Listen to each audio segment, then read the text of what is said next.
¿Qué onda? ¿Cómo están? Buenas tardes a todas y a todos. Gracias por acompañarnos en creo que es el quinta sesión en línea, ¿sí? O Creo sexta. que sí, creo que sí es quinta. Creo que sí, ¿verdad? Sí. Eh, bueno, vamos a continuar eh, con la segunda parte del capítulo 6 de la Sagrada Familia. Ya saben, es el capítulo más largo, terminado el cual ya estaremos más allá de la mitad del libro, entonces vamos bien, ¿no? Este, Me presento, yo soy Ángel Peralta, esto es Parelio, un podcast de teoría crítica y crítica de la economía política, y del otro lado está Pablo. Hola, hola, ¿cómo están todos, todas? Espero que se encuentren muy bien. Si están aquí en el Valle de México, en la Ciudad de México, espero que no se encuentren muy mojados, que no les hayan caído las lluvias. Y pues, como siempre, agradecerles que hayan venido a pasar su rato, su tarde de lunes con nosotros para discutir este tema. Y agradecerle también a Yankel, como siempre, por estar en los controles en esas sesiones. Eh, Como siempre, les quiero invitar a que si nos dejan un comentario, ya sea en el chat o que nos quieran hacer un comentario después al final de la clase, lo hagan con libertad y también si luego ven las sesiones, las puedan compartir en sus redes sociales. Sigan a Parelio si no lo hacen ya en sus redes, en YouTube, en todos los lugares donde nos encontremos por ahí, ¿no? Eh, si nos están viendo en YouTube, a través, no en vivo con nosotros, sino a través del YouTube, pues déjenos también sus comentarios ahí en la caja de comentarios y en las subsecuentes sesiones tendremos tiempo de resolver cualquier duda o discutir cualquier tema que gusten presentar, ¿no?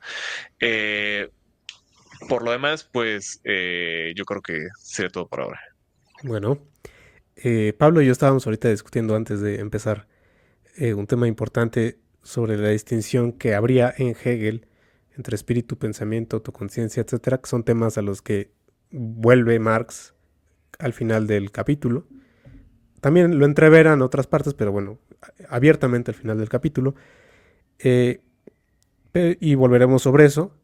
El capítulo es bastante largo, entonces creo que podría servir si cambiamos un poco la estrategia en esta ocasión y vamos abordando como por temas en lugar de ir viendo el desarrollo exhaustivo del argumento porque sería demasiado, no acabaríamos.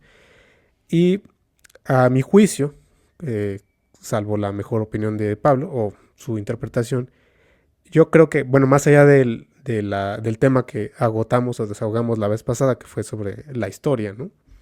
Y sobre si Hegel o no autonomiza las entidades del pensamiento, eh, en esta segunda parte, bueno, en esta sesión de hoy, creo que hay dos temas centrales que son importantes. Uno, el de la cuestión judía, y otro, el del hegelianismo abierto de Bauer, ¿no? Y de Hegel en relación con la historia de la filosofía en general, pero en particular de la historia del idealismo en su polémica con el materialismo, ¿no?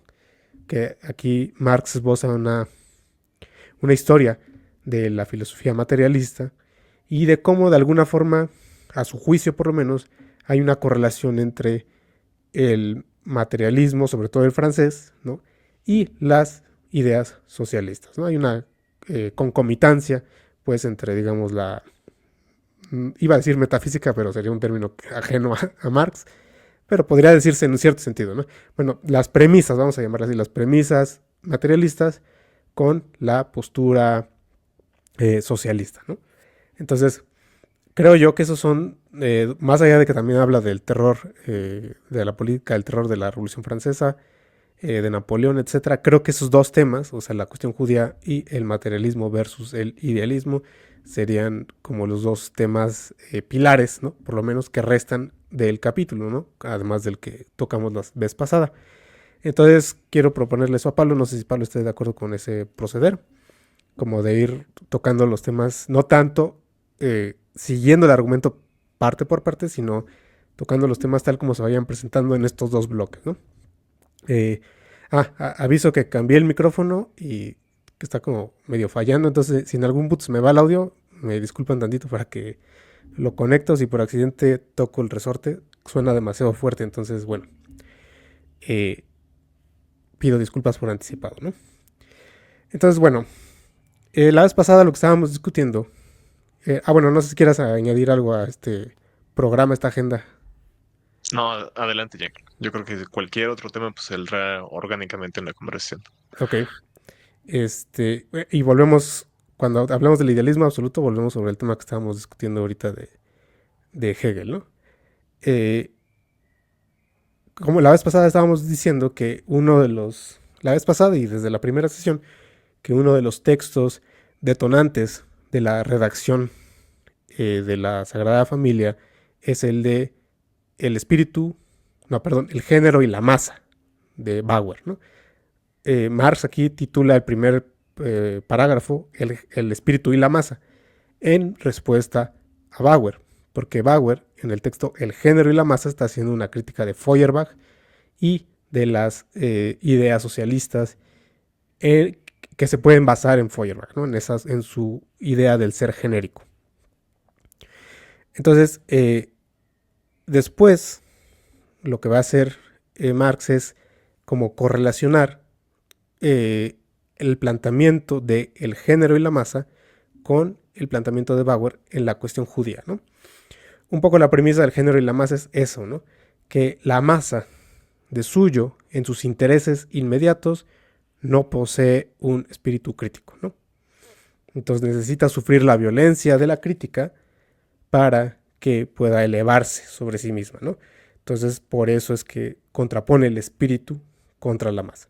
Entonces, y por esa vía, Bauer contraargumenta en contra de las tesis socialistas, ¿no? Y desde ese punto de vista también, en contraposición con la masa, va a criticar en la cuestión judía el interés masivo en la defensa de la confesión religiosa en general y en específico de la confesión religiosa del pueblo judío, ¿no?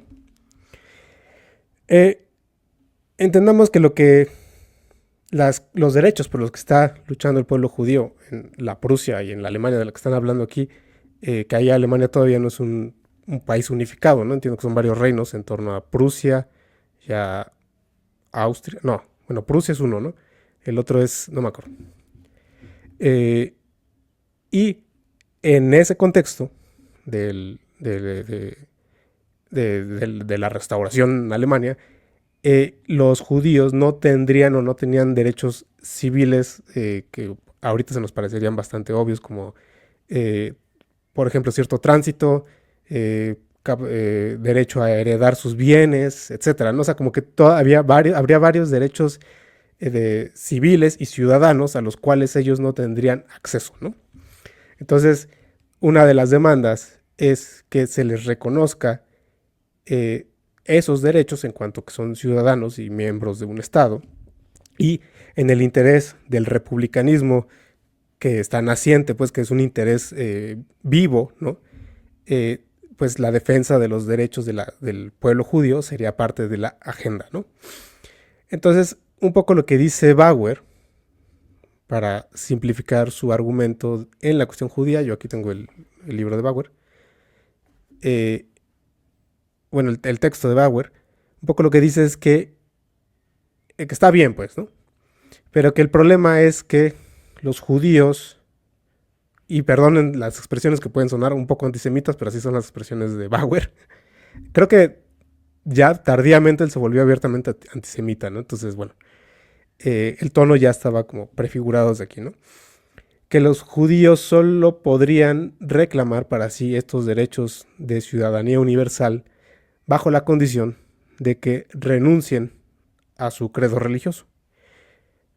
No exclusivamente porque sean judíos, sino porque todo credo religioso, a juicio de Bauer, es excluyente. Entonces no se puede alcanzar, digamos, esta universalidad de derechos, esta emancipación humana, si no hay por medio o por condición una renuncia a la confesión religiosa, ¿no? En general. Pero en particular, y en el texto se ve que Bauer sí concibe que el cristianismo es un poco más progresista que el judaísmo, ¿no? un poco en esta narrativa de que el cristianismo acepta, pues, ¿no? No importa el origen del, no importa de qué pueblo provengas tú te puedes convertir al cristianismo en cualquier momento, pues, ¿no? O sea que la conversión tiene que ver más bien con tu decisión de convertirte. Y él no vería que los judíos son así. Entiendo que sí se puede, ¿no? Pero bueno, en fin, esa es otra historia. Eh, entonces, Bauer pone por condición de el alcance de la realización, mejor dicho, de los derechos ciudadanos universales, la renuncia a la confesión religiosa, pero específicamente en esta, digamos, progresismo o teleología o progreso en la conciencia crítica, el cristianismo estaría más avanzado que el judaísmo, ¿no? Y por supuesto el ateísmo estaría todavía más avanzado que el cristianismo, que es el punto de vista del que Bauer está hablando, ¿no? Entonces Bauer Defendiendo al está... final de cuentas el ateísmo, ¿no? Uh-huh, O sea, sí, diría, sí estamos más avanzados con el cristianismo en Europa, en Alemania en particular, pero todavía lo que queremos es ateísmo, es ateísmo, que es a lo que sí, se va a dirigir. y un poco lo que está diciendo, que creo que en eso no están en desacuerdo ni Marx ni Bauer, están en contra del Estado confesional, o sea, de que el Sí. Estado, eh, eh, él mismo, que sea cristiano, pues, ¿no? En eso sí están de acuerdo, ¿no? Pero lo que está en contra Marx, contra lo que está, es contra la idea de que el Estado deba de promover el ateísmo o algo así. Que eso es una Claro. cosa completamente distinta, pues, ¿no? Una cosa Y es que se también, diga. Uh-huh, tal vez para ayudar también a algunas de las personas que nos pueden estar escuchando a cómo se veían este tipo de cosas en la sociedad alemana de la época, podemos traer a colación esta historia biográfica de cómo la familia Marx, originalmente judía, viene a ser luego cristiana uh-huh, cuando la conversión del padre. Lo que había pasado es que años antes de que Karl Marx naciera, su familia había, y toda Alemania en general, había pasado por este periodo de las guerras napoleónicas, en las cuales los territorios de la zona donde creció Marx, nació Marx, uh-huh, habían caído bajo poder de las fuerzas napoleónicas y los judíos habían podido acceder a puestos de administración gubernamental, por ejemplo, dentro del estado que había sido puesto en esa región. Y una vez que las fuerzas napoleónicas son echadas para atrás y que regresa la administración alemana a esos territorios, inmediatamente a los judíos que habían ocupado cargos administrativos se les presenta la dicotomía de o abandonar esos cargos o abandonar su fe, ¿no? uh-huh, Entonces, ese es un mecanismo mediante el cual se expresaba este tipo de antisemitismo que está presente en el texto de Bauer, ¿no? uh-huh. O que yo diría que es una forma de antisemitismo a final de cuentas, ¿no? Sí, Lo sí, que sí. está diciendo es, ustedes no pueden participar de el mismo estatus que el resto de la sociedad en virtud de su religión y deben abandonarla para participar de la totalidad Uh-huh, de los derechos civiles que el resto de la sociedad tiene, ¿no? Y aquí Bauer iría un grado más allá y diría, no es justo que se haya exigido la renuncia únicamente de la religión judaica, sino que también tendría que ser del cristianismo. uh-huh. Y Marx diría, no, no es bueno en ningún primer lugar que a los judíos Relájate. se les haya hecho renunciar a su fe. Bauer, tranquilo, no se trata de eso, ¿no? Más bien la relación es otra Uh-huh, con los derechos de confesión universales, ¿no? sí. Sí, entiendo que, por ejemplo, para ocupar cargos públicos, aquí tengo la lista que había hecho, se les pedía que se convirtieran al cristianismo, ¿no? O no tenían derecho a voto, qué sé yo. Entonces se trata de este tipo de cosas, o había profesiones de las que eran segregados, ¿no? Debido a su confesión. Eh, pero bueno, sí, entonces Bauer está en contra de dos cosas. Uno, digamos, de la eh, defensa de los derechos de ciudadanía del pueblo judío, porque él dice que eso está en contra de su propia religión, ¿no? O sea, no está en contra de que se reclamen esos derechos, sino que está en contra de que se reclamen en tanto que no se renuncie también a la confesión judía. Eso se le parece como una incongruencia política a Bauer, ¿no? Y tampoco está de acuerdo en que haya un Estado confesional cristiano, ¿no? En eso, Marx y Bauer están de acuerdo. En lo que no están de acuerdo es que tenga que ser un Estado que force el ateísmo, pues, ¿no? Que lo haga obligatorio.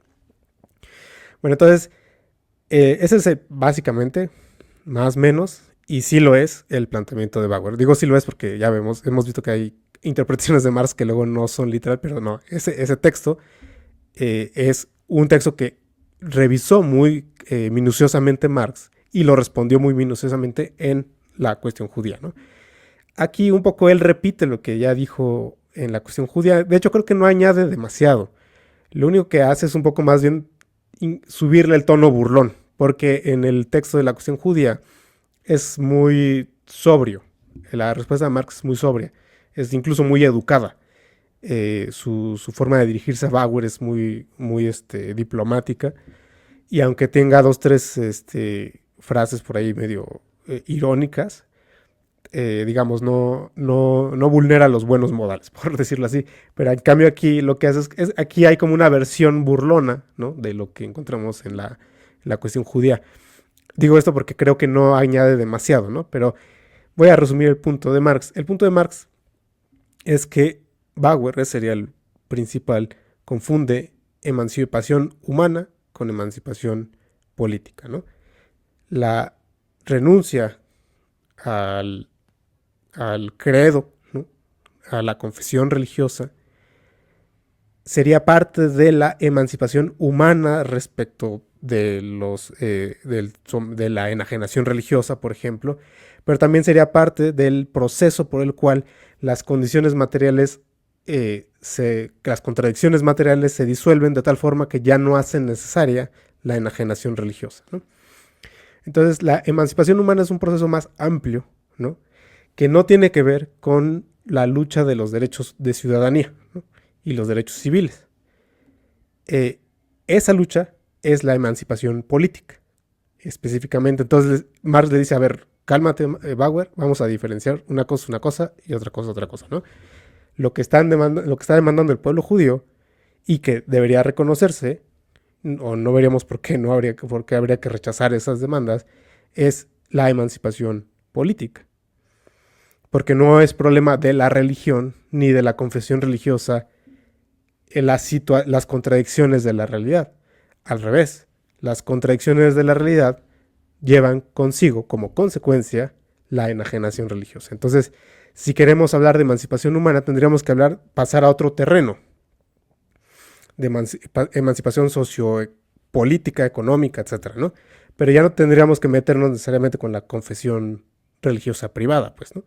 Entonces, la primera cosa que él observa, y también rechaza la idea de que el Estado tenga que ser, o sea, si bien defiende que sea laico, eso no quiere decir que sea ateo, pues, ¿no? De que prescriba, perdón, el ateísmo a todos los demás, ¿no? O los obliga a convertirse al ateísmo. Eso por un lado. Por otro lado, lo Como que él el dice... miedo de todos los panistas, ¿no? Que Morena llega al poder y AMLO inmediatamente se acabó la religión. Pero AMLO no es para nada. Bueno, él es muy cristiano, por otro lado. Pero No, bueno, en fin. no, si fuera Obregón ya sería otra cosa, ¿no? Sí, Pero estamos hablando de una persona totalmente distinta. claro. Eh, bueno, entonces, eso por un lado, ¿no? Digamos que esa es la tesis principal, ¿no? Con la que ataca a Bauer. Pero Marx ahí da un paso que unos dicen que también podría ser antisemita. El comentario, no creo que Marx sea antisemita porque, como bien acaba de decir Pablo, tiene ascendencia judía. Pero el comentario sí puede sonar antisemita, pues, ¿no? Que es que no se trata de que los judíos renuncien a su credo, sino que el problema es que el mundo mismo, ¿no? Dado del hecho de que está sometido a la forma mercancía y a la usura y al crédito y demás, el mundo mismo se comporta como judío práctico. Entonces, él extrapola ese estereotipo de los judíos como gente que busca sacar beneficios económicos a toda costa y son comerciantes y demás, y dice que no, el problema es que el mundo es judío, ¿no? O sea, no tiene que ver con el credo, sino que el mundo en la práctica es judío. Entonces, ese comentario podría tomarse también como muy estereotipante, pues, ¿no? Pero en fin, no creo que sea de un espíritu antisemita de Marx, sino que solamente es un comentario que no cae bien a hoy, pues, ¿no? Por decirlo así. Entonces dice que de lo que se trata es de que nos emancipemos de el interés egoísta, ¿no? Que moviliza la formación económica de la sociedad para que entonces no sea necesaria la proyección o la enajenación en la religión, ¿no?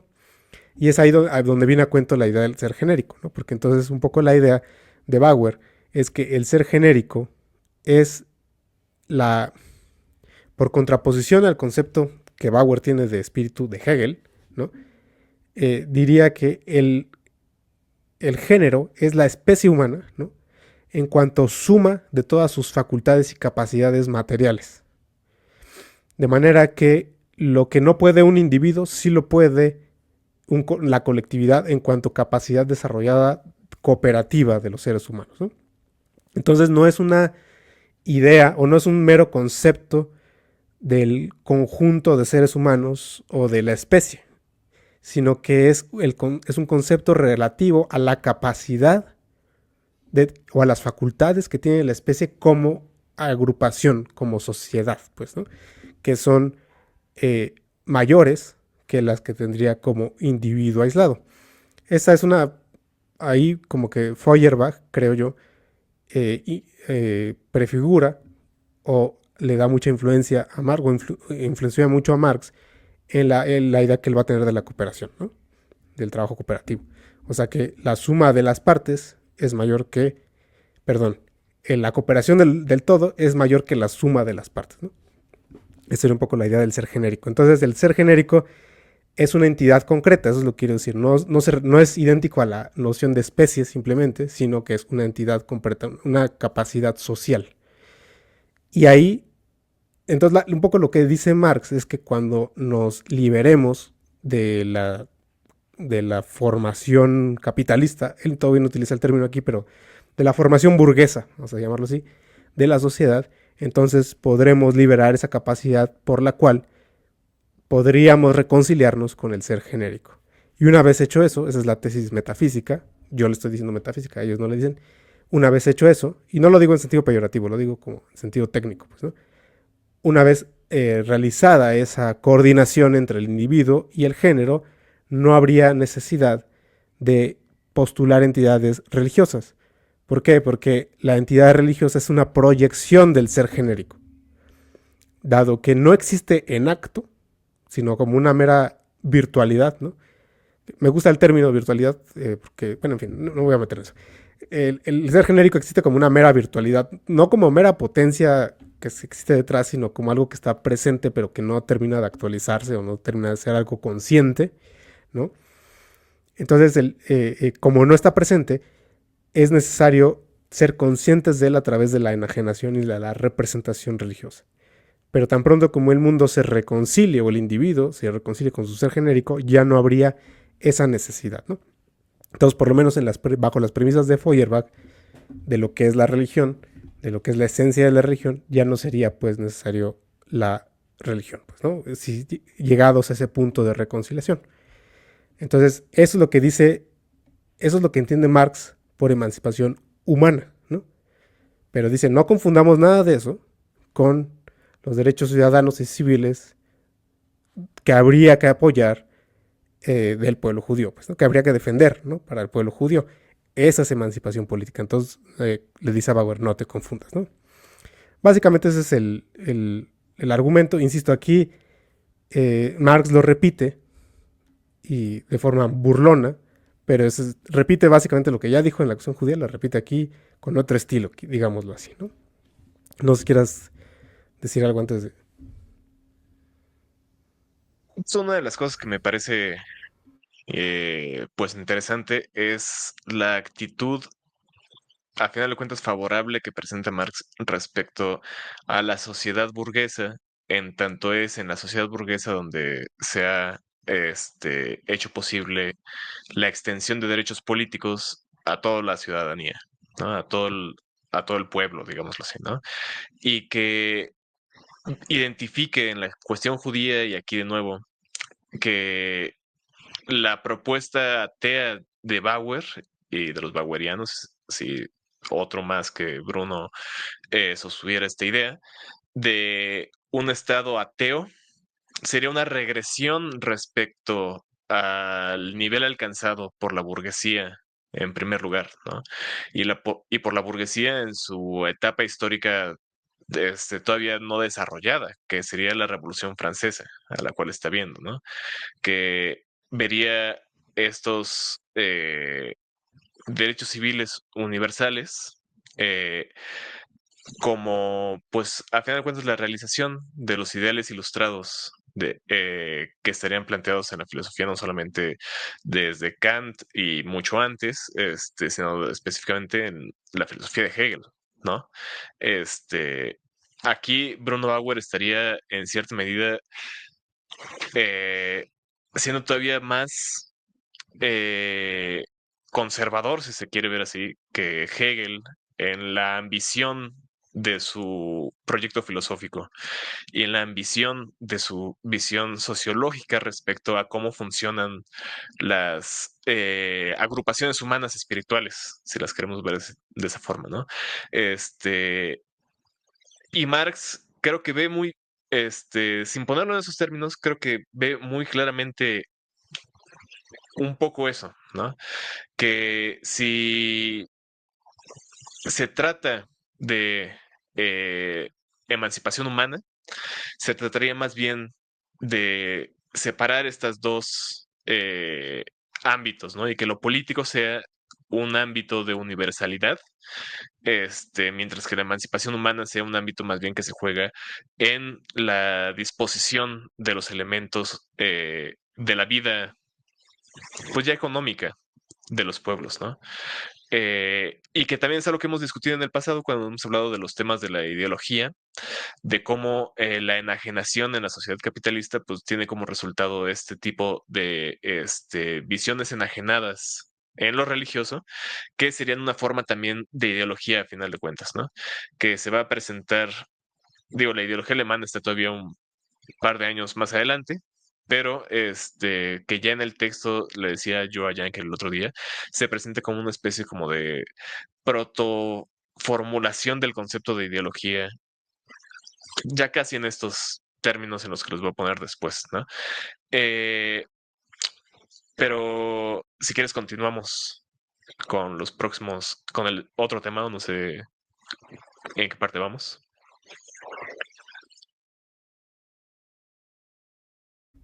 Ya, estaba con el micrófono desactivado.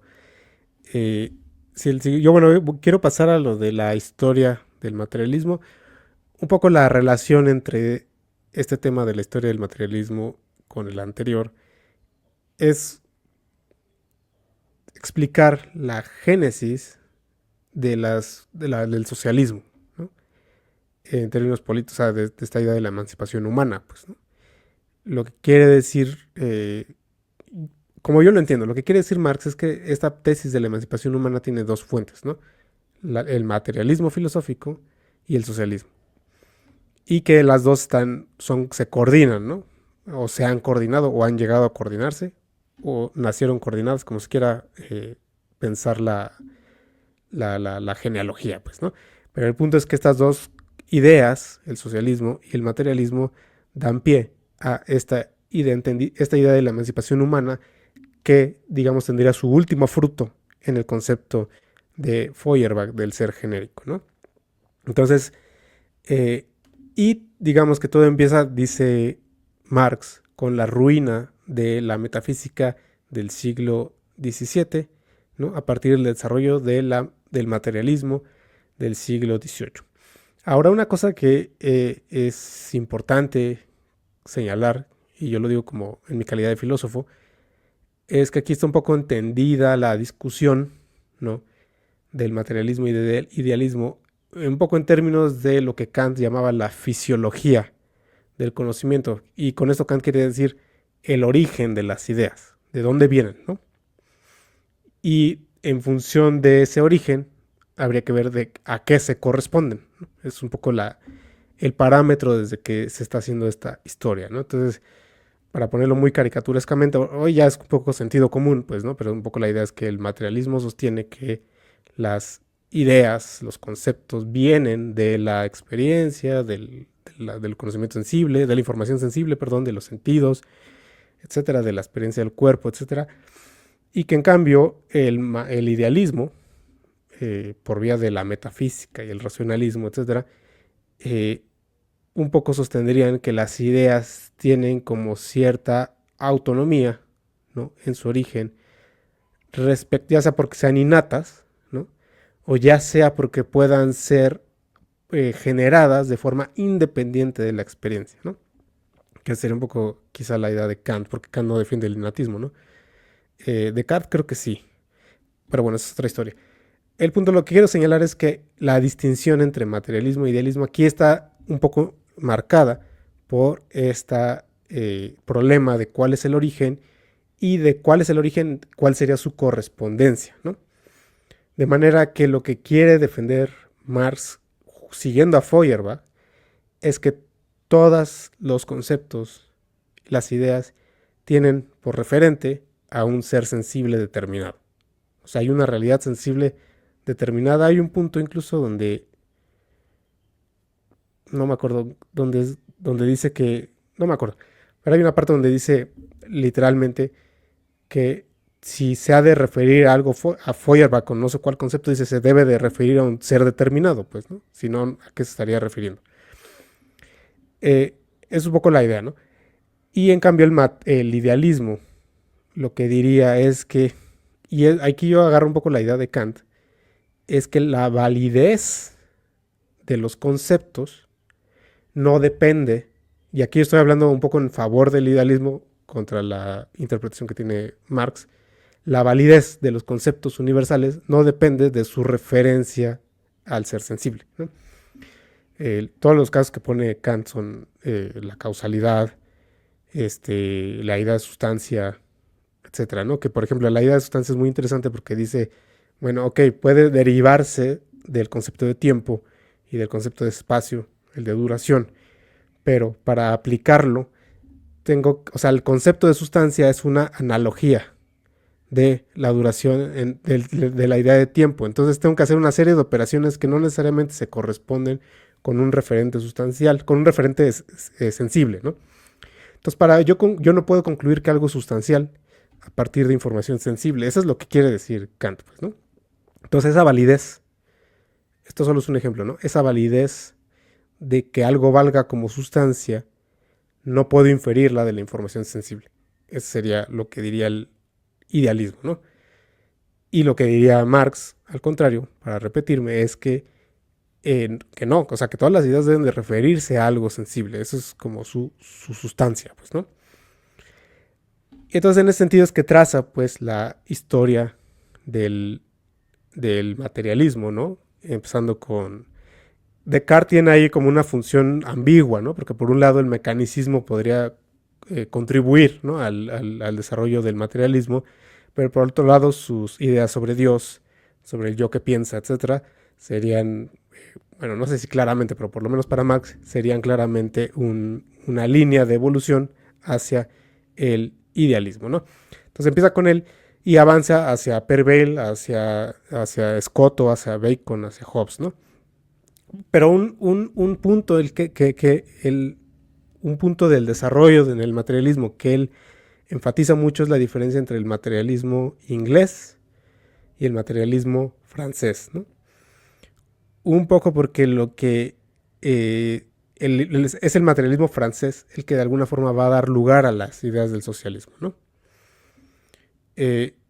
Yo no podría explicar bien la diferencia porque no soy experto en ese periodo del pensamiento moderno, pues, ¿no? Pero es la diferencia que quiere explicar aquí Marx. Lo que yo entiendo es que desde el materialismo inglés se ha podido desarrollar y abundar en la idea del interés y de la utilidad, ¿no? Y que eso habría una retraducción en la versión del materialismo francés, ¿no? Porque mientras que el materialismo inglés daría pie como al individualismo, a la defensa del interés basado en la experiencia sensible individual, ¿no? En cambio, en el materialismo francés sí habría el desarrollo o se podría verificar el desarrollo de la idea de un interés común, ¿no? Y él pone el ejemplo de Holbach, ¿no?, para esto.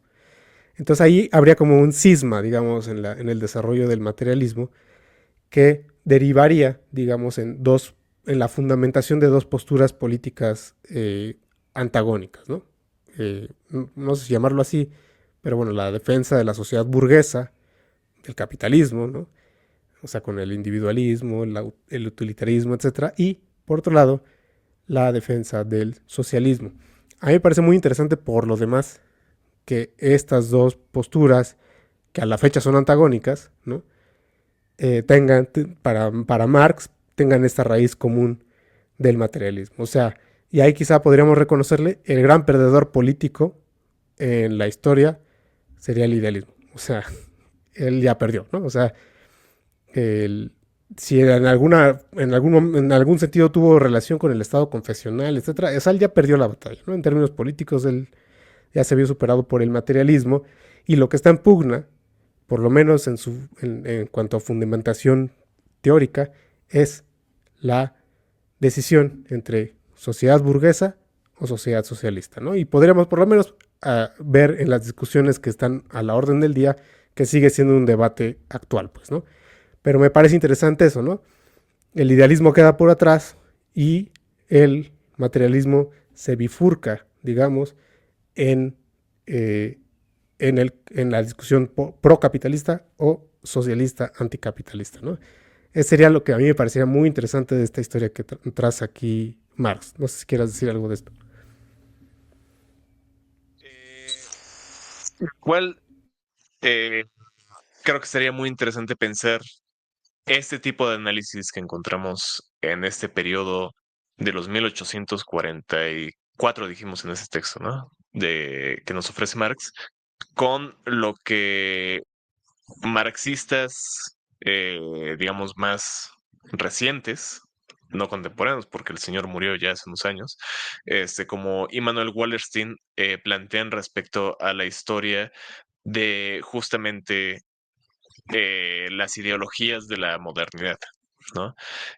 Visto desde otro punto de vista, Wallerstein, que es uno de esos teóricos del sistema mundo y cosas por el estilo, de la corriente neomarxista, así se llama técnicamente como se empezaron a llamar entre ellos, neomarxistas, no neomarxistas postmodernos, que ese es el de Jordan Peterson, ¿no? Pero Wallerstein lo que plantearía sería que en la modernidad acontece la aparición de tres, lo que él llama ideologías, que serían representadas por los conservadores, la primera de ellas, liberales, la segunda, y socialistas, la tercera, ¿no? Pero un poco el argumento de Wallerstein en su libro Después del liberalismo, se llama este libro, es que los conservadores, si fueron alguna vez algo distinto que los liberales, fue durante el periodo, por ejemplo, del Estado confesional. Mientras que los conservadores que ya asumen el juego de la sociedad burguesa, ya son simplemente liberales de una estirpe pues distinta, ¿no? Y por liberales, Wallerstein estaría entendiendo aquí esta tradición de pensamiento que tiene su origen en el materialismo inglés, ¿no? Liberales pensados como el Partido Liberal en los diferentes escenarios políticos europeos, ¿no? Cuando se hablaba de partidos liberales, se hablaba de el partido de la burguesía, por así decirlo, ¿no? El partido de los propietarios. Mientras que el socialismo sería la otra, que sí se distanciaría del liberalismo, en la medida en que plantearía justamente esta separación entre el interés personal individual del propietario y el interés más general de lo que llamarían ellos pueblo, ¿no? Lo que llamarían le peuple en francés, es decir, un amasijo social más identificado por sus agravantes, por sus dificultades, que por el estatus como clase económicamente, o más bien, en tanto que agravados, en tanto que clase social, ¿no? Clase social proletaria, como va a ir empezando a perfilarse después cuando las categorías económico-políticas pues empiezan a utilizar este vocabulario en el socialismo, ¿no? Pero sería eso lo que plantearía Wallerstein y su observación, digamos, que propondría respecto a este escenario sería que el, la parte que el materialismo inglés dio en la forma de liberalismo político de la burguesía ya habría desaparecido eh, una vez que se hubiera derrotado a la Unión Soviética por parte del mundo occidental. Y que lo que hubiera salido después de la caída del muro de Berlín habría sido al mismo tiempo el fin del socialismo y el fin del liberalismo. Y que ya estaríamos en una época donde, a perspectiva de Wallerstein, podría regresar un poco el estatus del idealismo como fundamentación metafísica y epistemológica de los fenómenos sociales que se ven a partir de los 2000, por ejemplo, ¿no? Wallerstein ya no llega a ver, por lo menos no en este libro, la guerra de Irak y la guerra de Irán, el reacomodo geopolítico que sucede después, pero sí, y mucho menos lo que está pasando ahora, pero tal vez sería una incitación a pensar que los fenómenos políticos que vemos en las discusiones contemporáneas tal vez indiquen el resurgimiento de algo que había estado soslayado en las discusiones políticas ya desde épocas de Marx, ¿no? Y que en el siglo XX fue irrelevante, digamos. Sí, justo era el punto que iba a tocar, que, por ejemplo, si vemos autores como Zizek, ¿no? La nueva dialéctica, y bueno, toda la que viene, toda la herencia que ha dejado también la teoría crítica, eh, ha sembrado lo que ahora podemos cosechar como un resurgimiento de Hegel, ¿no? Y del idealismo. Y sería interesante preguntarse por qué. Y yo creo que tiene que ver con las limitantes explicativas del, voy a llamarle así, aunque no me gusta tanto la etiqueta, del marxismo ortodoxo, pues, ¿no? Del marxismo cuadrado, mejor dicho, porque ortodoxo, yo me digo ortodoxo, ¿no? Pero bueno, saben a qué me refiero. Eh, Como muy determinista, muy así, ¿no? Eh, y es también, pero también sería un giro que el mismo Marx, y como ya lo hemos discutido aquí, que el mismo Marx es ambiguo que si adopta o no una especie de hegelianismo en el Capital, ¿no? Porque muchos de los lectores actuales de Marx, que lo leen desde la nueva dialéctica, es que, sobre todo, por ejemplo, la crítica al valor es uno de ellos, ¿no?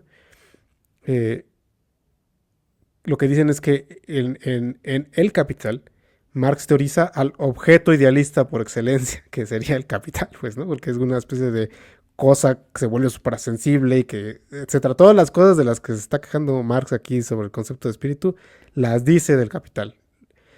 Entonces, también desde el mismo Marx, en Marx, ya independientemente de cuál sea la evolución del marxismo, ¿no? Marx mismo también tendría esa como vuelta al planteamiento idealista, ¿no? Lo único que quería decir aquí es que, por lo menos en esta cronología, ¿no? En esta historia más bien que nos explica o que nos expone Marx, el que habría perdido políticamente aquí en la Sagrada Familia sería el idealismo. Pues el idealismo ya no tendría nada que decir más que para una sociedad escolástica, para, qué sé yo, ¿no? Una sociedad así de la Edad Media, no sé, ¿no? Eh, pero para efectos de la discusión política álgida presente, no ya habría perdido la partida, ¿no? Sería interesante ver qué hubiera, si, no sé si podríamos descubrir qué pensaba Marx en los tiempos de que redactó el Capital sobre esa opinión suya, pues, ¿no? Porque, insisto, en el Capital él regresa un poco a motivos idealistas, ¿no? Pero bien, como bien le señala Pablo, podríamos verificar hoy en la discusión política un gran retorno del idealismo, pues, ¿no? Y de Hegel muy fuerte, pues, ¿no? Sobre todo también a la luz de las nuevas investigaciones de Hegel que se han distanciado ya de las lecturas estereotípicas que no solo Marx, sino también el positivismo, Popper, qué sé yo. Las primeras tres generaciones, digamos, de intérpretes de Hegel, todos los estereotipos que esas tres generaciones nos legaron, ¿no? Y de la que ahora hay que hacer el esfuerzo de desentenderse para reinterpretar a Hegel, ¿no? Entonces sí yo creo que coincidiría con Pablo en eso, ¿no? Que sí hay como una reactualización de, quizá no de la filosofía de Hegel como base para una política, porque en eso sí creo que está muy caduco Hegel, pero sí eh, como para infundir de mayor fuerza, o para imprimirle más fuerza la crítica de la economía política del marxismo, por ejemplo, ¿no? Que no sería la única, pero sería una importante, ¿no? Eh, Aquí yo estaba buscando la cita de Marx y me equivoqué de PDF y encontré una de Feuerbach sin querer, que me gustaría leer porque creo que ejemplifica muy bien lo que les decía de esto de que para el materialismo, por lo menos de este corte, o lo que Marx entiende por materialismo, los conceptos siempre tienen una referencia sensible. Ese es como todo el punto, ¿no? En el parágrafo 42 de Filosofía del Futuro, o Notas Provisionales para la Filosofía, no me acuerdo cómo se llama el libro. Parágrafo 42 dice Feuerbach, la diferencia entre ser y aportes para la filosofía del futuro, algo así. La diferencia entre ser y apariencia, fundamento y consecuencia, sustancia y accidente, necesario y contingente, especulativo y empírico, no constituyen dos esferas o mundos, un mundo suprasensible al que pertenece el ser y un mundo sensible al que pertenece la apariencia, sino que estas dos diferencias caen dentro del dominio de la sensibilidad misma. Esa es la tesis de Feuerbach, ¿no? Y es la tesis con la que Marx aquí en la Sagrada Familia estaría completamente de acuerdo, ¿no? Insisto, la nota me pareció importante y fue mucha casualidad que saliera porque justamente una de las cosas que problematiza el idealismo, el mejor idealismo, es que la validez de estos conceptos de sustancia, de necesidad, etcétera, de hecho no puede ejemplificarse en instancias sensibles. O sea, ese es todo el punto. No puedes ver la sustancialidad, no puedes ver la necesidad, no puedes... Tiene que haber una mediación conceptual para que se entienda ese concepto, ¿no? Entonces, aunque haya por analogía, extrapolaciones y aplicaciones de esos conceptos, y creo que Kant lo plantea muy bien, que cobran objetividad solamente porque puedes hacer esa referencia, su validez no depende de esa referencia, ¿no? Entonces creo que ahí el idealismo tiene un punto muy fuerte en esa cuestión, ¿no? Y yo creo que en ese sentido el materialismo, por lo menos así planteado, ¿no? Se quedaría un poco chato, pues, ¿no? Porque lo que simplemente explicaría es cuál es el origen y la referencia última de nuestros conceptos. Y dices, bueno, ok, ¿no? O sea, sin duda no puedo ver a Dios, no puedo ver la sustancia, no puedo ver al espíritu, pero nunca se trató de eso, ¿no? Ese es un poco el punto del idealismo, o sea, nunca se trató de verlos, ¿no? O de presumir que existían con independencia absoluta de la experiencia. Servían más bien, o sirven esos conceptos de, ¿cómo les llama Kant? De funciones de unidad, de esquemas de organización, etcétera. Es decir, tienen otra función que no necesariamente tiene que apelar a la existencia de un ente suprasensible, ¿no? Por decirlo así. Entonces, bueno, En perdón. términos, perdón, que en términos justamente de la filosofía de Hegel sería ese paso a, como acabas de decir, lo suprasensible, ¿no? El punto donde la tensión entre los elementos que están en interrelación entre sí da origen a pues regularidades, a lo que sería visto como leyes después en la crítica de la economía política o en la fenomenología bueno, en la ciencia de la lógica más bien, me parece la noción de ley, sería justamente ese punto en el cual la actuación recíproca de los diferentes sujetos o los diferentes elementos articulados entre sí que forman una totalidad orgánica y que dan lugar a fenómenos recurrentes en la medida en que esa articulación es constante y es siempre la misma, daría lugar justamente a cosas que están más allá de lo sensible de cada uno de esos interacciones o cada uno de esos elementos articulados, eh, como estas cosas que podemos observar suprasensiblemente, ¿no? Como digámoslo en términos más generales, la sociedad, por ejemplo, ¿no? La sociedad no es algo que esté en cada uno de sus miembros, no está tampoco en cada una de las acciones discretas que realizarían cada uno de ellos entre sí, sino es algo que antecede como premisa y condiciona el despliegue de las acciones de cada uno de esos Mm, elementos, ¿no? En tanto, esos elementos cuando aparecen en la forma de sociedad, ya son parte de esa articulación que los antecede, ¿no? Sí. Sí, aquí el punto que lo tocabas la sesión pasada o la antepasada, no me acuerdo, Pablo, pero que lo voy a retomar yo, pero tú lo trajiste a colación, es el de la organización, ¿no? Sí, fue la antepasada, creo, ¿no? Eh, Sí, creo que sí. yo creo que, no sé si Marx no, en este punto no sea plenamente consciente. Creo que después sí lo será, pero ahorita, no, hasta donde veo por lo menos no, que todo el punto del idealismo es las nociones, los conceptos que podemos hacernos y con los que podemos pensar las cosas organizadas, la organización de cosas, pues, ¿no? Ya sea de los organismos vivos, de las sociedades, de un sistema de ideas, qué sé yo, ¿no? Y que ese es lo que entienden que requiere es pensar las cosas organizadas en su organicidad, requieren toda otra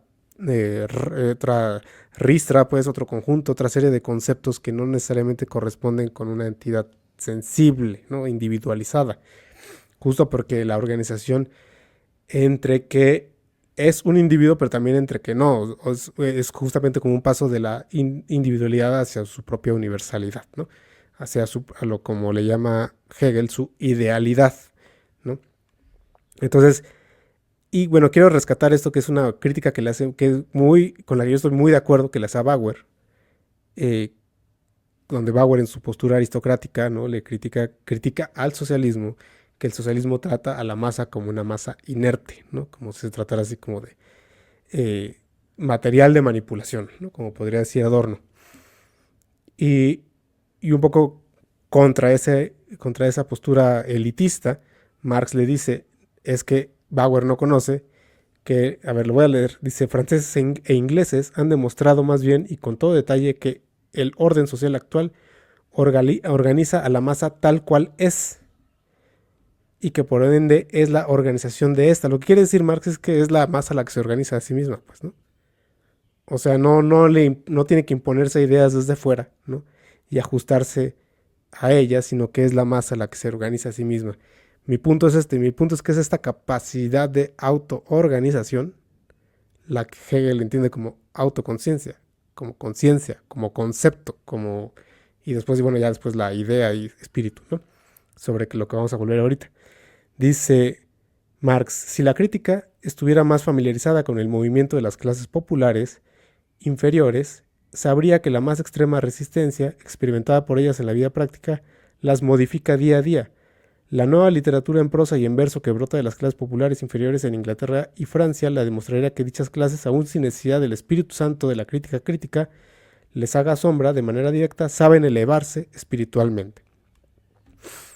Con esto quiero decir que no es, o sea, ya el concepto de una organización y de una autoconciencia en esa organización no le sería ajeno a Marx. Y es desde ahí donde Hegel desarrolla el concepto de espíritu.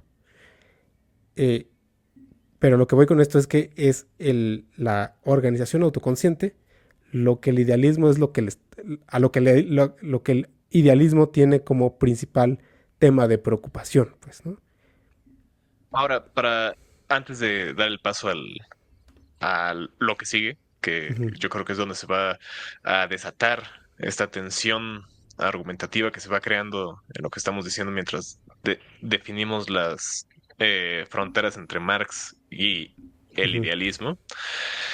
No se trataría aquí de que esto que está levantando Marx como problemática sea aquello que llama el viejo materialismo y que su trabajo como forjador de este nuevo materialismo, el que presenta, por ejemplo, en las tesis sobre Feuerbach, ¿no?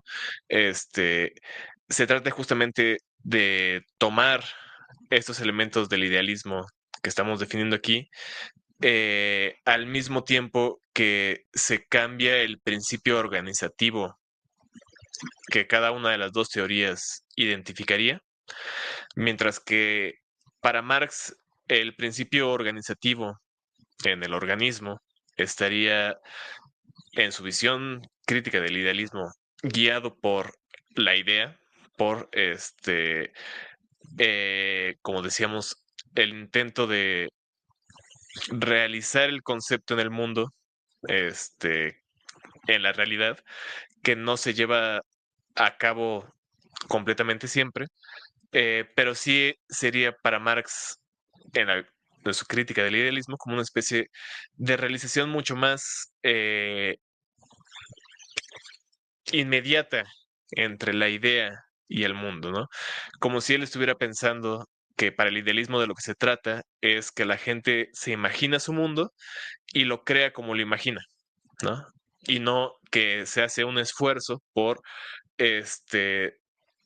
crear esta identificación entre concepto y realidad sin alcanzarlo nunca, y que se trata de un esfuerzo constante de la vida de los sujetos por dar forma a sus sociedades, sino que sería, en su visión del idealismo de nuevo, una identificación mucho más inmediata entre idea y mundo, ¿no? De nuevo, caricaturizándolo como si para Marx la idea de historia del idealismo fuera que la gente se sienta a racionalizar cómo quiere las cosas y las hace, ¿no? Mientras que su nuevo materialismo lo que estaría intentando hacer es ver de qué manera la realización de esa idea en el mundo siempre se da enajenada porque subyace una enajenación material respecto de los medios de la realización del trabajo, ¿no? Que sería a lo cual apuntaría el socialismo francés, que sería la crítica, pues, económico-política, ¿no?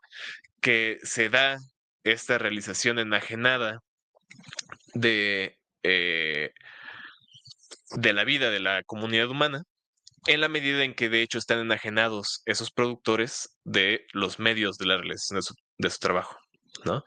Ya no sería el principio organizativo una, digamos, racionalización y realización consciente de las cosas, sino la distinción de clases sociales en virtud de la distribución de los medios de la realización del trabajo social, ¿no? Y, como lo pondrá después en el Capital, de la decisión sobre el plusproducto, ¿no? Que se produce socialmente, ¿no?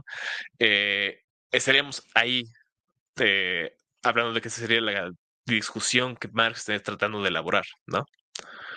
O no sé si lo veas igual. Sí, más bien es que me costó trabajo seguir tu argumento. Ah, perdón, No sé si me creo lo que me podrías hice muchas bolas. no sé si me podrías plantear la disyuntiva así como muy eh, O plain, sea, ¿no? Sí. yo creo que muy simplemente sería que creo que lo que se está discutiendo aquí es el principio de organización. O sea, ¿qué guía la organización de los agrupamientos organizados? ¿No? Ok, ajá. No tanto la capacidad, o sea, no tanto la discusión sobre si la teoría orgánica, organicista, es adecuada o no para describir los fenómenos sociales, digamos, sino que guía el que se tome cierta organización en las partes, ¿no? Y que el marxismo, o por lo menos Marx más adelante, Mm. el Marx de la crítica de la economía política, pondría como principio organizativo la enajenación de los trabajadores respecto de los medios del trabajo, ¿no? Ok. La relación con los medios de producción, digamos, ¿no? Que produciría entonces la, una organización o un principio organizativo en virtud de esa enajenación respecto de los medios de producción, ¿no? Ok, ajá. Mientras que lo que acusaría aquí es que el principio organizativo sería dado por una acción reflexiva de los sujetos para el idealismo, ¿no? Como caricatura. Sí. Sí, yo no sé si estoy de No acuerdo sé en si queda la... claro. Sí, sí, sí. O sea, estamos hablando de la interpretación que Marx tiene del idealismo, eso me queda claro. O Sí, sea, sí, sí, sí. para Marx el principio organizativo del idealismo sería ese que tú dices, ¿no? Ahora, Sí. lo que yo no creo que él lo acuse de eso, porque justamente lo que veíamos en la sesión pasada de lo de la historia, es que más bien acusa a Hegel de algo que curiosamente también la acusan a Marx ahora, ¿no? Que es de que para Hegel la historia es como una especie de ente automático que somete Sí. a los individuos, ¿no? y que justamente opera de forma inconsciente en los individuos, porque todo lo que quiere señalar Marx aquí es que el pensamiento no le pertenece a los individuos. El pensamiento es pensamiento Claro. de Dios, y Dios enajena a su pensamiento en la historia inconsciente de los individuos, y desde esa enajenación se recupera a sí mismo, pero la historia no es propiamente historia de los seres humanos, ¿no? Eh, entonces, digamos, o sea, una de las críticas que se le podrían hacer a Marx, o se le han hecho, pues, ¿no? Yo no la haría, pero se le han hecho, las he leído, es que Marx es excesivamente ilustrado en el sentido de que tiene confianza en esta capacidad de los individuos de organizarse racionalmente, etcétera, ¿no? Eh, pero eso no es de lo que no es lo que le está acusando a Hegel. A Hegel le está acusando que Hegel concibe la historia como una cosa, como un pensamiento que existe por independientemente de los individuos, que se expresa inconscientemente en su hacer, pero que en última instancia los individuos no tienen ni voz ni voto en él, ¿no? Entonces, aquí es esa acusación que después también se la repiten a Marx, ¿no? Porque parece que la acusación que le hacen a Marx se me hace todavía más infundada, que es que la historia es determinista y que el desarrollo automático de las fuerzas productivas va a llevar a la lucha de clases y automáticamente vamos a llegar al socialismo, ¿no? Que parecería como una historia también alienada, ¿no? De nuestra toma de decisiones, ¿no? Es una acusación que prefiero la otra acusación que esta, porque esta se me hace infundadísima. Eh, pero bueno, es de eso de lo que lo está acusando. Entonces, no creo que para Marx, para Hegel, en la versión de Marx, el principio organizativo sea la conciencia de los individuos. Todo lo contrario, creo que lo que dice es que es el pensamiento de Dios el que los organiza y ellos no tienen ni voz ni voto. Y creo que más bien lo que está diciendo, por lo menos aquí, ¿no? Antes de que llegue a esta teoría de la lucha de clases y demás, que es a la que tú estás haciendo alusión, yo creo que aquí lo que él está diciendo es que la masa sí tiene un principio organizativo, no puramente teórico, obviamente, sino que más bien desarrolla su teoría a partir de sus intereses, ¿no? Entonces pero que tiene un principio organizativo inmanente, que es suyo y es humano, pues, ¿no? Esa es como que la gran defensa que Marx quiere hacer del materialismo es que las ideas, la teoría, le pertenecen a los seres humanos a partir de sus intereses y de su experiencia vivida, ¿no? Entonces un poco es lo que quiere defender aquí. No tanto que sea una asamblea completamente racional donde todos no creo que sea eso, pues no es una como teoría de la acción comunicativa, ¿no? No me refiero a eso, sino que las ideas derivan de ahí, pues de las experiencias, de los intereses, etcétera. Entonces, que ese es para Marx aquí el principio organizativo. Pero para Hegel sería una historia completamente ajena a los individuos, ¿no? De esos creo que de lo que le estaría acusando. Lo que yo digo es que Marx creo que no se ha dado cuenta de que eso que él está diciendo es justamente lo que dice Hegel. Lo que pasa es que él está malinterpretando y tergiversando los conceptos de espíritu, de autoconciencia, de pensamiento, etcétera, ¿no? Y de Dios incluso, que era justo, llegamos ahorita al punto de que estábamos discutiendo al inicio, ¿no? Eh, bueno, no sé si abundar sobre esto o si quieras decir algo antes para pasar a este punto. A lo mejor vayamos de lleno. Ok. Sí, lo que estábamos hablando era si de qué es lo que entiende Marx, ¿no? Y qué es lo que entiende Hegel por espíritu, autoconciencia, pensamiento, yo, ¿no? Entonces, tal y como queda de manifiesto, ¿no? En la última parte que se llama el ciclo especulativo de la crítica absoluta y la filosofía de la autoconciencia, es que para Marx los conceptos de espíritu, de pensamiento y de autoconciencia en Hegel y de Dios son equivalentes, ¿no? Incluso hasta como que medio se pueden sustituir, ¿no? Y esto es consistente con la teoría de Feuerbach, ¿no? También, con la interpretación que tiene Feuerbach de Hegel, ¿no? Y aquí Marx, incluso ya lo citó, ¿no? Ya lo citó abiertamente a Feuerbach. Él es muy Feuerbachiano en esta altura, entonces podemos asumir que la interpretación que tiene Feuerbach de Hegel es la de Marx aquí, por lo menos, ¿no?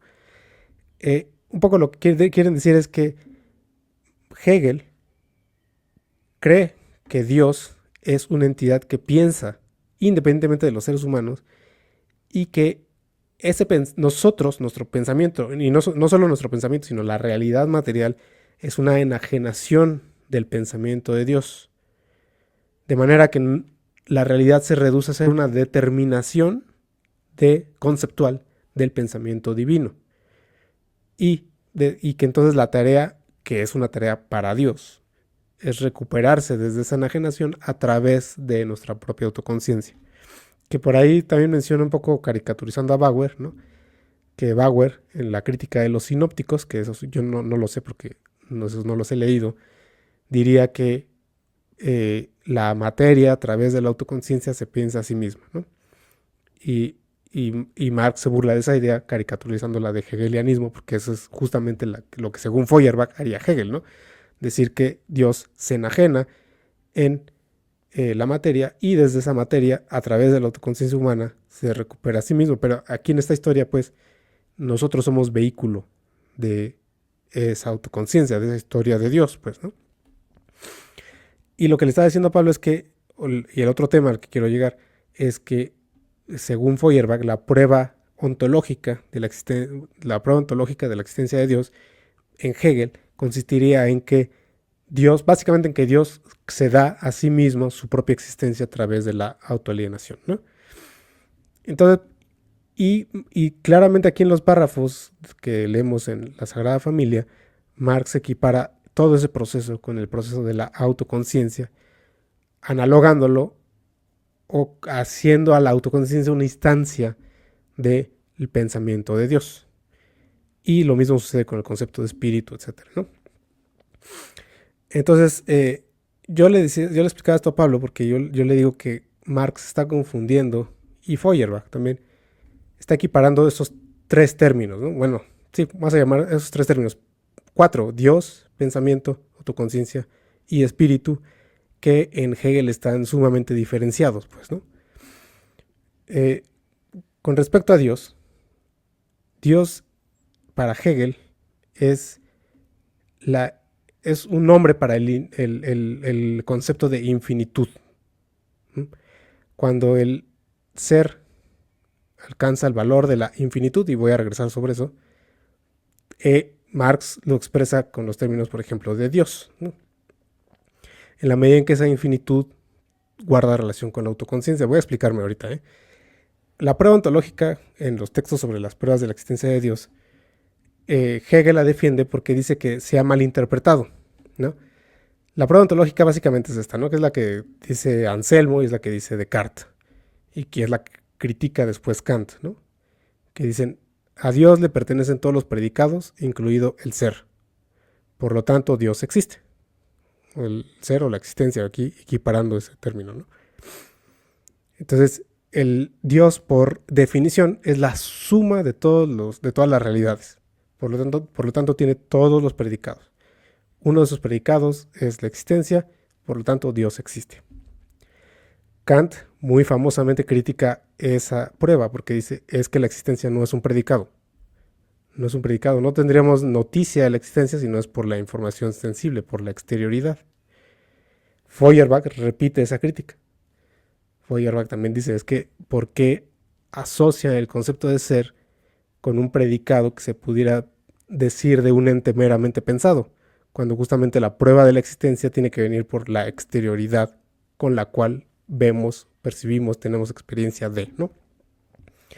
Solo así podemos decir que algo existe.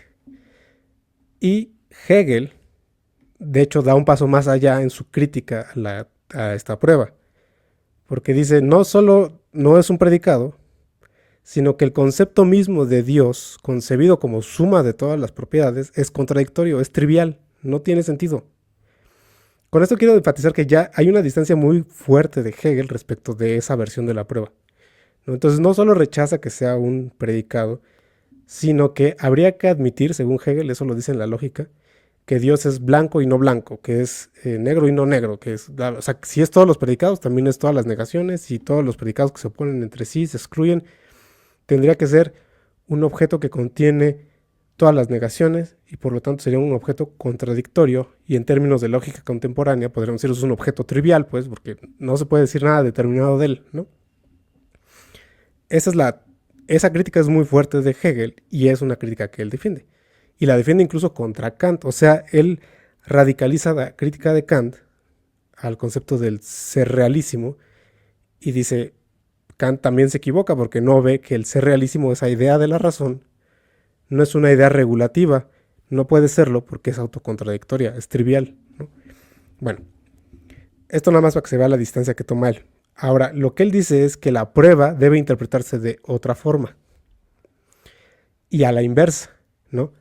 Dice, si entendemos que todos los entes son finitos, ¿no? Y que son contradictorios entre sí en el sentido de que su demarcación sensible nunca es nítida, ¿no? Y que por lo tanto su traducción lógica nunca es plenamente consistente, entonces debemos admitir que incluso todos los intentos por demarcar conceptualmente la realidad tienden a la mala infinitud o a la constante delimitación arbitraria de un concepto respecto de su diferencia, etc., ¿no? Entonces, en ese plano básico, él define que el mundo es contradictorio, o sea, es decir, no se corresponde inmediatamente con nuestras nociones bivalentes lógicas, pues, ¿no? Esto lo digo para que se vea de una vez que para Hegel no hay una correspondencia entre la realidad y el pensamiento inmediata, como la piensa que la hay Feuerbach y Marx, ¿no? Porque ellos piensan que como hay una autoalienación del pensamiento, entonces la realidad es solo una determinación del pensamiento. Eso no es cierto, porque justamente toda la doctrina del ser quiere expresar que cuando pensamos el mundo bajo categorías finitas, el mundo no se corresponde con nuestro pensamiento. Por eso es contradictorio, pues, ¿no? No tiene ese valor de correspondencia.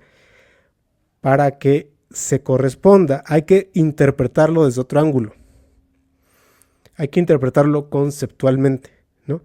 Y esto quiere decir encontrar lo que en el traspaso de una determinación a otra, que sería el fenómeno de la contradicción, pues, ¿no? Lo que en el traspaso de una contradicción a otra se conserva. Ajá. Eso que se conserva, y eso se hace muy claro en el capítulo de la medida, es lo que podemos entender como una entidad conceptual. Para poner un ejemplo marxista clásico, ¿no? El paso de la mercancía al dinero, que son dos determinaciones que se autoexcluyen, que se conserva el valor de capital, ¿no? Eso, o sea, es un ejemplo muy, muy básico para explicar lo que quiere decir Hegel, ¿no? Entonces, las entidades tomadas por separado, dinero, mercancía, etcétera, se excluyen entre sí y la distinción entre, en esa medida, su realidad es contradictoria porque se solicitan y se excluyen, etcétera, ¿no? Y hay un movimiento que hace que caigan también en la ambigüedad, pues, ¿no? Y en la vaguedad. Esas determinaciones de tal forma que no necesariamente corresponden inmediatamente con nuestras determinaciones lógicas. Ahora, la propuesta de Hegel es, bueno, entonces hay que ver qué es lo que subsiste en esa transición. Eso que subsiste es el ser para sí. Y en todas sus evoluciones, ¿no? Así como de Super Saiyajin, ¿no? Que tienen varias formas, porque el ser para sí aparece ya desde la doctrina del ser, pero ya tiene su consumación hasta la doctrina de la esencia, ¿no? Entonces, bueno, lo que subsiste y logra demostrar su consistencia a través de todas esas transiciones es la esencia. Ajá. Y eso es lo que se salva de la contradicción en cuanto que es el fundamento conceptual que explica o contiene su movimiento, pues, ¿no? El movimiento que la contradicción implica, ¿no? El punto es este, el punto es que cuando ya llegamos a esa concepción, la existencia cobra otro valor, ya no es el valor de la finitud, sino el valor de la infinitud. Infinitud aquí solamente quiere decir algo que regresa a sí mismo, pues, ¿no? Es infinito en ese sentido. Un círculo, pues, ¿no?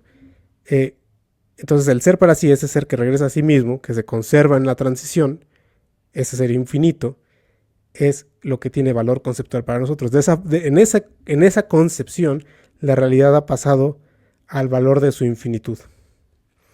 Ahora, ¿esto qué tiene que ver con la prueba ontológica? Esto fue un rodeo para lo de la prueba ontológica. Dice, si la prueba ontológica clásica decía que Dios existe porque le pertenecía a ese predicado, es decir, que porque el mundo existe, también Dios existe porque Dios contiene toda la existencia. La prueba ontológica que yo estoy defendiendo, o la interpretación, es que más bien justamente porque la realidad finita carece de verdadero ser, es que Dios existe. Entonces le atribuimos la existencia, pero por el cambio de valor de la finitud a la infinitud, o sea, porque adquieren densidad conceptual las realidades finitas con las que lidiábamos, ¿no? Pero en ese sentido, Dios ya tiene otra, es producto solo de nuestro ejercicio conceptual de reflexión sobre las categorías finitas.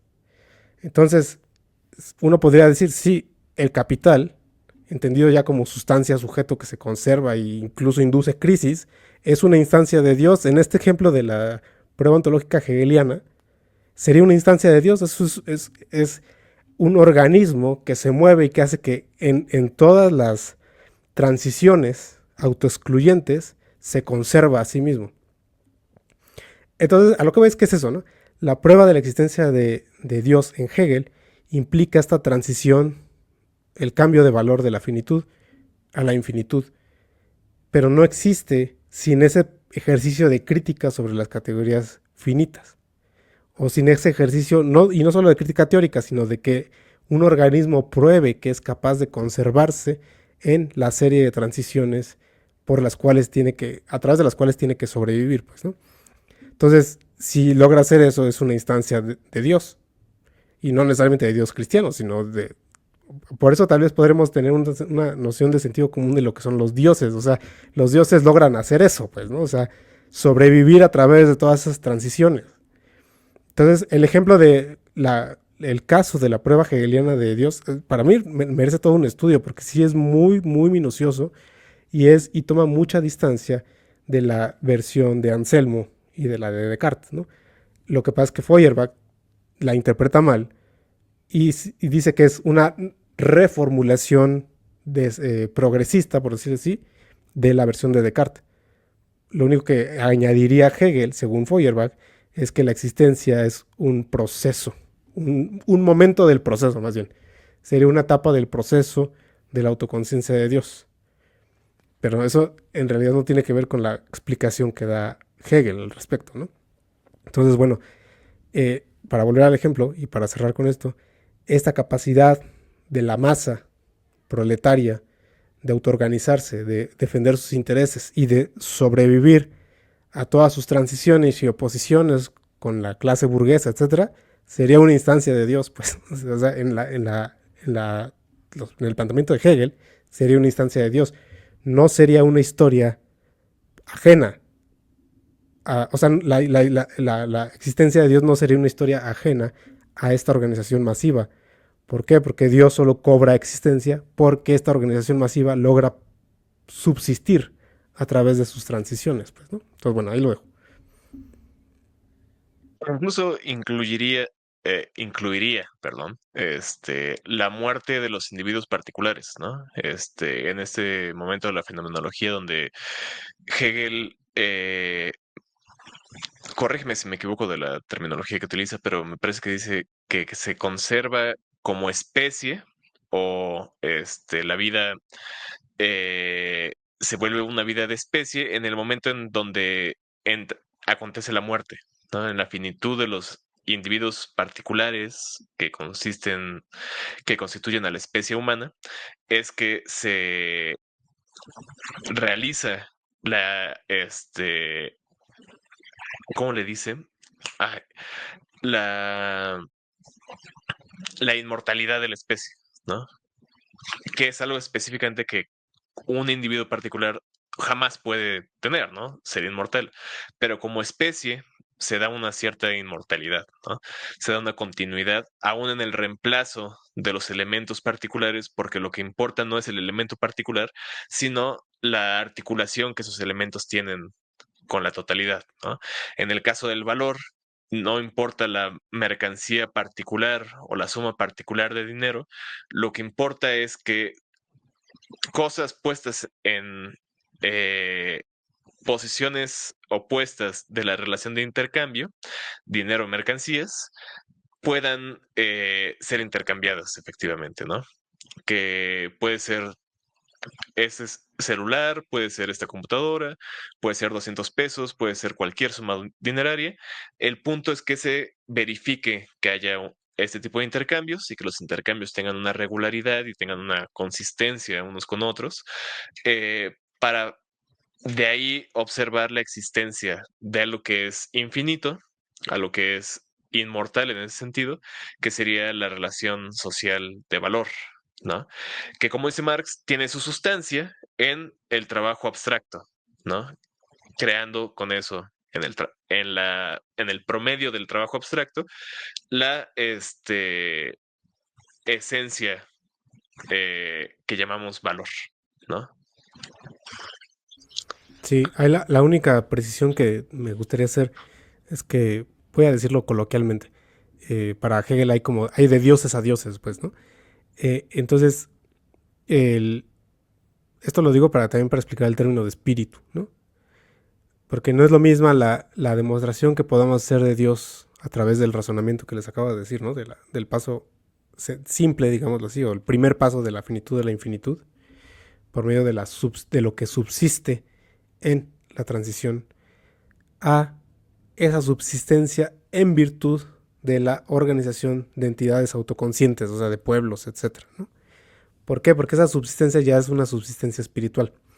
Y esto lo digo porque en el ejemplo de las especies, en la doctrina del concepto, Hegel, y a mí me gusta mucho enfatizar esto, Hegel dice que la diferenciación natural, ¿no?, de las especies no se corresponde con el concepto. O sea, que no sigue esa organización del pensamiento. No son instancias del pensamiento, se organizan, pero también hay cierta aleatoriedad y contingencia que no se adecua al concepto.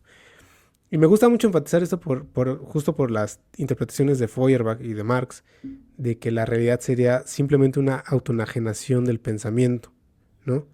Hay muchísimos pasajes en la lógica y en la fenomenología sobre todo cuando pasa de la observación de la naturaleza a la autoconciencia, donde dice que justamente una de las cosas que dictan ese paso es que en la naturaleza no puedes ver, no puedes observar la organización una organización autoconsciente.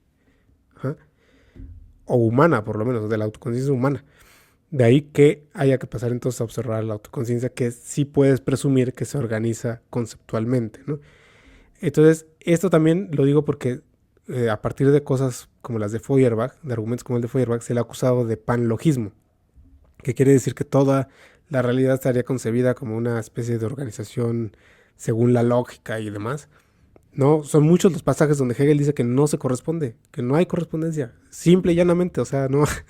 Entonces, por eso la necesidad de pasar a determinaciones espirituales es por la necesidad de pasar a formas de organización, ¿no?, que sí lleven de suyo al pensamiento como premisa, aunque no sean instancias del puro pensamiento, o sea, como decíamos, no se trata de una racionalidad comunicativa, no, pero donde el pensamiento sí está en juego, pues, o sea, donde sí es parte del principio organizativo.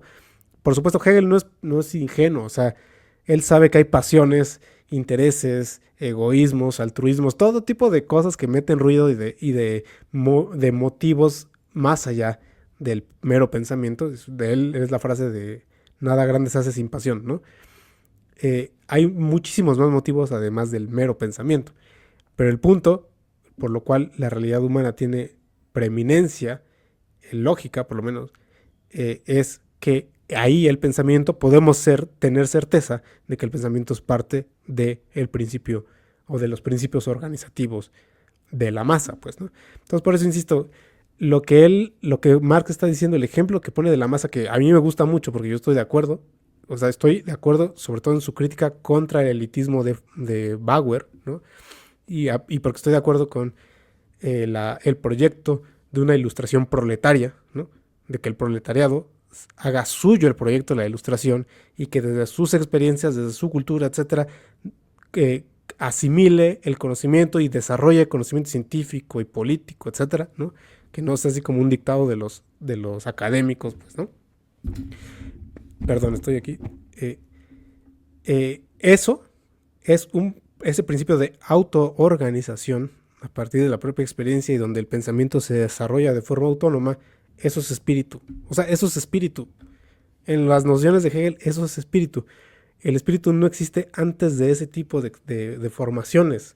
No existe en la vida meramente biológica, por ejemplo. No existe en la defensa, aunque dice que ahí se anuncia, ¿no?, en la de la lucha por el reconocimiento, ¿no? no está presente, pues no está presente como una realidad actual. Se anuncia porque nos vemos tú y yo y de alguna forma sabemos que en nuestra vida hay una codependencia, ¿no? De nuestro sobrevivir en cómo nos comportemos tú y yo. Entonces ahí se anuncia el concepto de espíritu, pero no es una realidad propiamente espiritual, ¿no? Porque no hay una organización colectiva, pues no hay una organización social. De hecho, todo lo contrario, ¿no? Todo el capítulo de autoconciencia es muy antisocial, toda la experiencia, por eso termina siendo una desdicha, ¿no? Entonces, a lo que voy con esto es que el ejemplo que pone Marx es un ejemplo paradigmático, lo que Hegel diría que es una organización espiritual, pues, ¿no? Y creo que... Como decíamos la semana pasada, para ponerlo en términos así mucho más claros, espíritu es praxis. Espíritu sería lo que en el marxismo se entendería tal vez más adelante, pero como el concepto de praxis, ¿no? La unión de teoría y prácticas, se puede poner en términos muy generales, pero que tiene que ver con este proceso mediante el cual eh, la materia simple, digamos, se ha puesto en la forma de algo que además puede desarrollar cultura, puede desarrollar arte, puede desarrollar instituciones, puede desarrollar gobierno, puede desarrollar todo este tipo de experiencias espirituales y que en el momento histórico en el cual nos encontramos ha desarrollado además algo que es una esencia que está como sustancia en su fondo una relación social, la del trabajo abstracto y que llamamos valor, ¿no? Y que para pensar el movimiento de ese valor que se conserva en los intercambios mercantiles discretos individuales, tenemos que pensarlo como una estructuración organizada, como un organismo, que nos permita ir más allá de las experiencias sensibles de sus elementos para pensarlo conceptualmente como un proceso que se da en el encuentro entre cada una de estas cosas, ¿no? Sería más o menos por ahí, a donde nos llevaría el concepto, pues de concepto que hemos estado Sí. discutiendo, ¿no? Pero en contra de una visión materialista previa, donde de lo que se trata es únicamente de atender a, a los objetos sensibles individuales, ¿no? Sí. Ahí solo me gustaría matizar que si bien podría decirse que el capital tal y como está concebido en el capital, podría pensarse como una instancia de el concepto hegeliano de Dios, ¿no? Por todo lo que ya expliqué, ¿no? Eh, Sin embargo, no sería un Dios, el capital no sería un Dios como un espíritu autoconsciente en el capital. Porque justamente una de las cosas que más denuncia Marx y de las que más me gustan que denuncie es que el capitalismo se organiza de forma inconsciente y anárquica, ¿no? Incluso aquí ya mencionó lo de la forma anárquica de organización, ¿no? Un poco de forma muy aleatoria, donde justamente lo que brilla casi por su ausencia es un pensamiento organizativo del capital social, pues, ¿no? Que es el pensamiento que él trata de fomentar desde la crítica de la economía política. Entonces, el punto es que aunque sea una instancia del espíritu en su forma económica, por decirlo así, ¿no? No es un espíritu en cuanto a espíritu autoconsciente, porque recordemos que hay grados en todo, pues, ¿no? O sea, hay una realidad espiritual, pero que solamente es una realidad del espíritu como mera conciencia, y hay otra realidad del espíritu como espíritu autoconsciente y como espíritu para sí, pues, ¿no?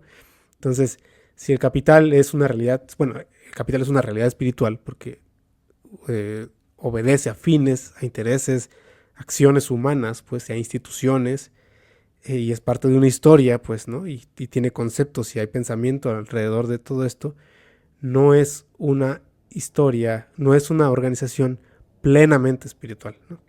¿Por qué? Porque implica sobre todo esta idea de que tiende a su perecer.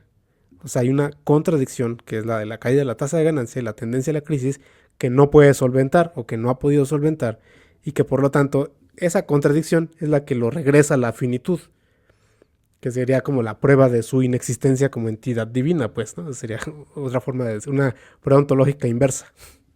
Sí, en vez de un Dios como una inteligencia, que digamos sería pues la visión cristiana de Dios, pongámoslo así, Marx tendría una idea. Si hacemos esta interpretación del capital como Dios, lo que estaríamos viendo es que el Dios que describe Marx se asemeja más a estas cosas de las cuales escribe H.P. Lovecraft, los dioses ciegos, sordos y locos que actúan caóticamente y que su objetivo es y su sustancia es el caos. Eh, y por eso, así como Hegel es para el romanticismo, Marx sería para el gótico, obviamente, ¿no? Hay que pensarlo en términos de esas cosas que tienen un funcionamiento que no está meditado o que no tiene una conciencia Ujú. detrás, ¿no? Sí. Sí, Este, insisto, perdón. no sé, adelante, adelante. Sí, insisto, o sea, insisto, habría gradaciones, pero sí podría decirse en cierto sentido, sobre todo en esta idea de que son formaciones sociales que subsisten a través de la transición y que están implicados el pensamiento, la voluntad, etcétera, que son dioses, ¿no? Sí. En ese sentido hegeliano. Pero insisto, hay de dioses a dioses, ¿no? Y Y mm, en el pensamiento hegeliano, ¿queda espacio para estos dioses ciegos y locos? sí, claro, pues toda su filosofía Sí, de la religión, eso de la claro. religión natural, y que Sí, podemos ahí criticar también, que ahí es muy marcado su eurocentrismo, ¿no? Que en esta clasificación de dioses sí se ve muy, y ahí yo tomaría muchas distancias con eso. Pero bueno, podría yo admitir, en principio al menos, más allá de cuál sea su desarrollo concreto, en principio podría admitir que hay de dioses a dioses, pues, ¿no? O sea, no es lo mismo la entidad divina que promovida o puesta en marcha por la formación capitalista que la que tendría que estar puesta en marcha por una sociedad emancipada, ¿no? Siguiendo aquí claro. el ejemplo de Marx, ¿no? Pero yo creo que, con esto termino, yo creo que la lección con la que se va Marx en el Capital y que nos deja desde un punto de vista materialista, que es un poco como decía mi papá, eh, que decía, yo no creo en los dioses, pero de que los hay, pues, ¿no? O sea, es Sí, un poco sí, parece que así lo está viendo Marx ya en el Capital. O sea, yo no creo, pero de que los hay, ahí están, pues, o sea, sí. no se trata de un credo mío, de que existen, existen, ¿no? Pero de nuevo, no se trataría aquí de el Dios del cristianismo como se practica en las iglesias de todo el mundo. Se trataría de una forma de hablar respecto al comportamiento de los elementos involucrados en una agrupación social, ¿no? Y en esa medida, sí, claro, no podemos no creer en dioses, pero de que los hay, los hay. Ahí está, ¿no? Se ratifica en el mercado todos los días como un dios, ¿no? Entonces, a mí me parece notorio y creo que esa es la fuerza que cuando a lo largo de la historia del marxismo se ha dicho que deshacernos de la dialéctica es un costo inaceptable para el pensamiento marxista, son este tipo de cosas en las que pues yo creo que debemos pensar, ¿no? A no tener miedo a utilizar este tipo de categorías y describir este tipo de elementos del pensamiento, en este caso conceptual, para entender la realidad económica y histórica en la cual nos encontramos, ¿no?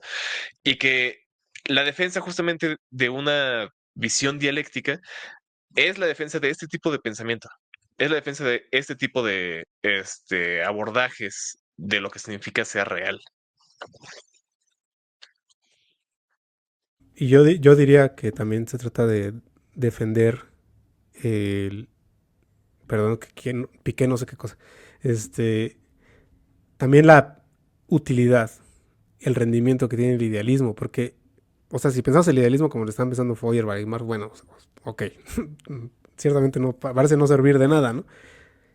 Más que para extraviarnos, pero si lo pensamos como en los términos en que lo planteó Kant, Hegel, Schelling, todos ellos, y en los que se está reactualizando, entonces sí resulta que nos abre muchos más horizontes de pensamiento de que el simple reduccionismo, pues no sé, materialista, grosero, pues, ¿no? Porque, no sé, a mí también me gusta el materialismo, ¿no? No soy antimaterialista. Lo que pasa es que esta caricaturización del idealismo es muy poco fructífera, ¿no? Yo diría. Pero bueno, no sé si lo dejamos hasta aquí, pasamos a las preguntas, ¿o quieres decir algo más, Pablo? No, yo creo que está súper bien ir a las preguntas.